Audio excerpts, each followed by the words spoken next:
Tere! Selles videos ma kavatsen võtta vähem kui 4 minutiga kokku 2000 aastat Vana-Kreeka ajalugu. Tähendab, selle mõte on selles, et see on selline ajalises järjestuses lühiülevaade Vana-Kreeka teemast.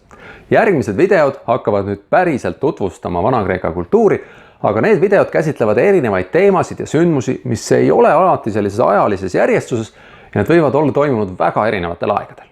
Ja see kõik võib tekitada segadust, aga nüüd siit videost saate siis vaadata, kuidas mingid sündmused ajalises järjestuses on. Mis oli enne, mis oli pärast.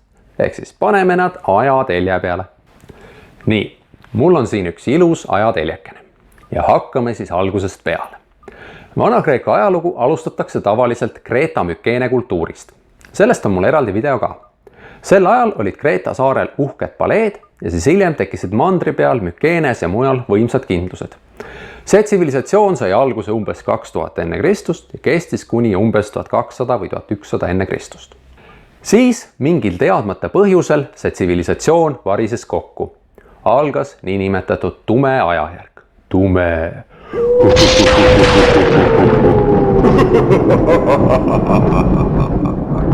No tegelikult on see tume ajajärk lihtsalt seepärast, et me ei tea sellest ajast suurt midagi. Aga pärast tumedat ajajärku läks asi jälle helgemaks. 8. sajandil Kreekas tsivilisatsioon nii-öelda taastus või puhkes taas õitsele. See tähendab seda, et Kreekas tekkisid uuesti linnad, kreeklased võtsid kasutusele tähestiku ja nad ei piirdunud enam ainult oma kodumaaga, vaid hakkasid rajama ka kolooniaid mujale Vahemere äärde. Ja sel ajal lõi Homeros oma kuulsad eeposed Iliase ja Odüsseia. Seda nimetatakse arhailiseks perioodiks või ajajärguks. No ja siis Kreeka kultuur õitses seal vaikselt, tegeleti kaubanduse ja käsitöö ja põllumajandusega, aga paari sajandi pärast tõusis Lähis-Idas esile võimas Pärsia impeerium, mis hakkas kreeklaste alasid vallutama. Ja 5. sajandil puhkesid Kreeka linnriikide ja Pärsia impeeriumi vahel sõjad, mida nimetatakse Kreeka-Pärsia sõdadeks. Nendes sõdades kreeklased panid vapralt vastu ja suutsid pärslased tagasi lüüa. Ja sellele järgnes Kreeka kultuuri klassikaline periood.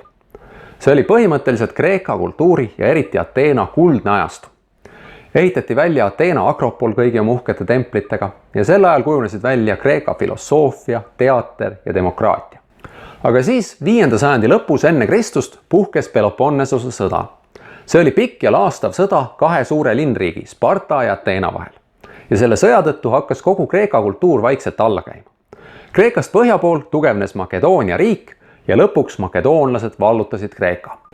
Makedoonia kuningas Aleksander Suur tungis oma sõjaväega Aasiasse ja vallutas kogu Pärsia impeeriumi ja lõi oma enda impeeriumi, mis oli väga suur impeerium. Aga Aleksander suri väga noorelt ja siis tema riik lagunes.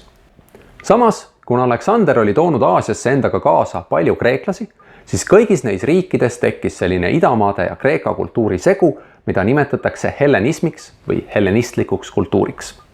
Ehk siis see on Vana-Kreeka ajaloo viimane periood. Ja see hellenismi ajastu kestis nii umbes Aleksander Suure surmast 323 enne Kristust kuni selleni, kui roomlased vallutasid järjest kõik need hellenistlikud riigid. Ja see toimus hiljemalt aastaks 30 enne Kristust. No nii, selline see Vana-Kreeka ajalugu siis oli. Võtsime need 2000 aastat ajalugu niimoodi lühidalt kokku. Loodetavasti sai selgemaks. Ja nüüd siia lõppu veel väike täpsustus. Selle 2000 aasta jooksul jõudis Kreekas palju muutuda. Ühiskonnakorraldus, riigid, kunst, arhitektuur, usund, kõik muutusid aja jooksul. Aga ma ei hakka iga ajastu kohta eraldi kõigest rääkima. Ja kui siin videotes või ka kuskil mujal on juttu sellest, et Vana-Kreeka oli selline või taoline, oli nii või naamoodi, siis tegelikult peamiselt peetakse silmas seda klassikalist ajastut, 5. sajand ja natuke ka 4. sajandit. Ehk siis see on nagu see kõige Vana-Kreeka ajastu. Okei, sellist sõna ei ole olemas, aga no saate mõttest aru. Jah, arhailine ajastu ja hellenismi ajastu on ka nagu veel suht päris Vana-Kreeka värk, jah.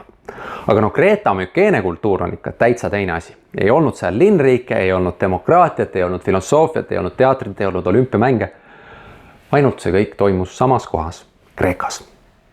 Ühesõnaga, kui mul on siin näiteks video Vana-Kreeka ühiskonnakorralduse kohta ja Ateena riigi kohta ja Sparta riigi kohta, siis need käivad kõige rohkem klassikalise ajajärgu kohta.